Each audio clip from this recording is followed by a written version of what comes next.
Je reviens avec la question du 1172 concernant la modification au zonage pour permettre des triplex sur la rue Jean-Talon. Je questionne le Conseil concernant cette décision parce que j'ai envoyé une lettre à cet effet. Je n'ai pas de reçu de correspondance à savoir si c'était recevable ou pas, mais je continue à questionner cette décision puisqu'on parle de triplex sur une rue qui ne pourra pas les accueillir. Alors, je demande notamment les gens du service d'urbanisme savoir leur analyse qu'ils ont faite. J'aimerais savoir c'est quoi la conclusion de leur analyse, sachant qu'il n'y aura pas de place pour le stationnement et encore moins pour les enfants accueillant des triplex avec les familles et tout ça. Monsieur Castonguay, vous êtes encore là. L'analyse a été faite. On a eu, oui, on a pris effectivement connaissance de votre lettre qui a été transmise au Conseil ce soir.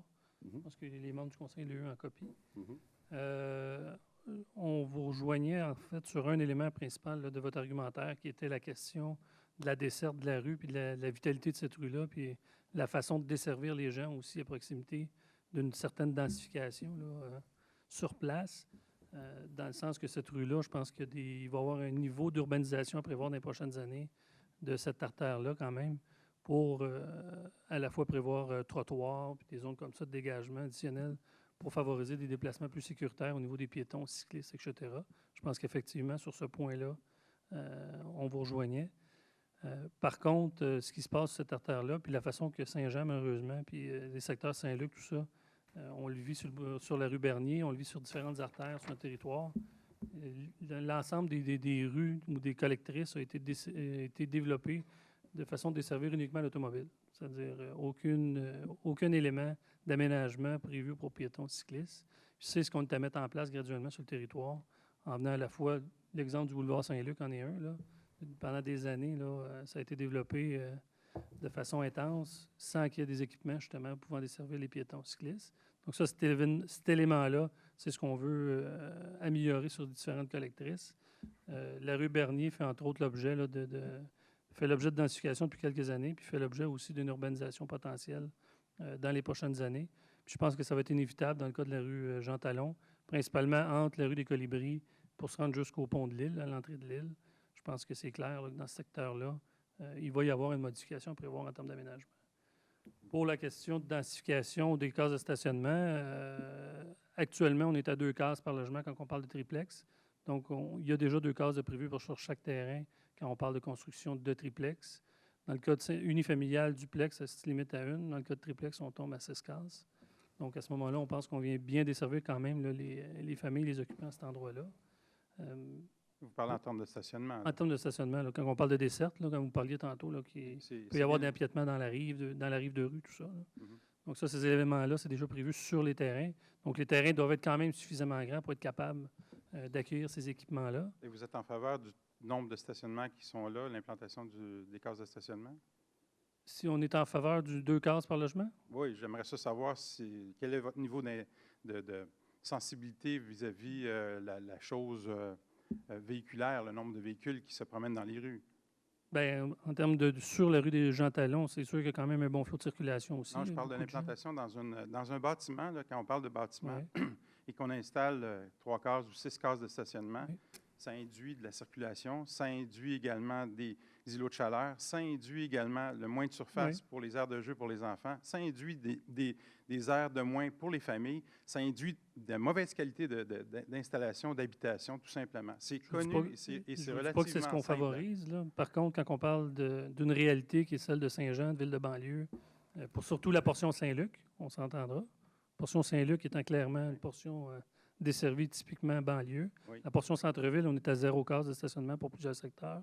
On a plusieurs secteurs de réduction à 50 %, donc une case par logement dans plusieurs portions de la ville. Dans ces secteurs-là, on parle de Saint-Luc, rue des Roitelettes, tout ce secteur-là, rue des Colibris. La norme est à 2 cases par logement.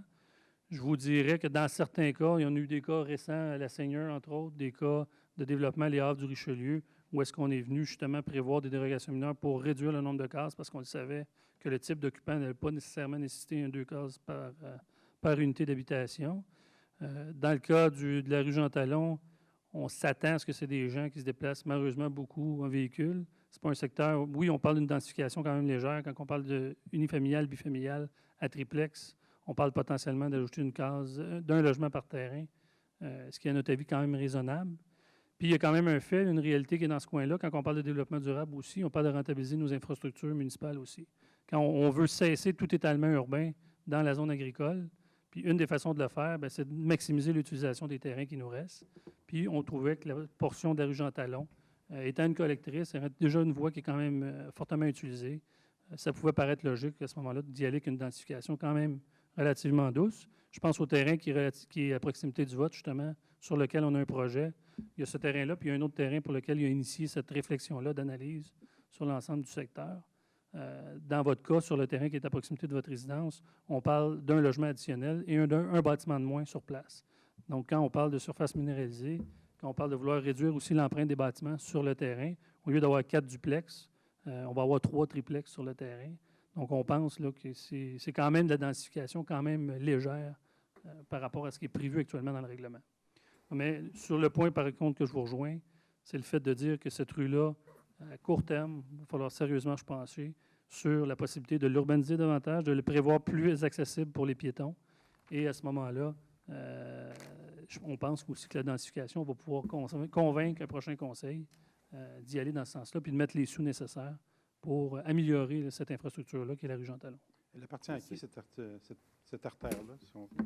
Bien, c'est à la fois MTQ, mais c'est sûr que aussi la Ville a son mot à dire là, en termes d'aménagement. Ça, c'est clair. OK. Puis, vous pensez que ça pourrait être dans quel terme le réaménagement de cette voie-là? Chose que je sais, c'est que si on ne permet pas de changement de zonage, on ne permet pas de nouvelles constructions ou de développer un peu ce coin-là, en remplir les trous, ou en tout cas, c'est un peu ce qu'on s'attend, puis c'est ce qu'on vit. Il y avait quelqu'un dans la salle tantôt aussi. On a beaucoup de constructeurs qui achètent des terrains à gauche et à droite, là, puis qui viennent nous approcher pour les reconstruire. Donc, en termes d'échéance, si on ne fait rien, à mon avis, ça va se faire dans très longtemps, mais si on parle de densifier de manière raisonnable ce coin-là, on peut convaincre le conseil plus rapidement d'y arriver, puis de mettre les sommes nécessaires pour le faire. Là, je ne veux pas m'avancer sur un prochain conseil, ça sera à eux de décider, là, mais je pense que ça va être une nécessité. Ça coûte quand même c'est assez dispendieux de pouvoir faire un tel type de développement. Puis, je me pose la question, quand les triplex vont être là, ça va prendre du temps avant qu'il y ait un aménagement quelconque qui arrive, qui va être en conséquence de la densification qui va être là.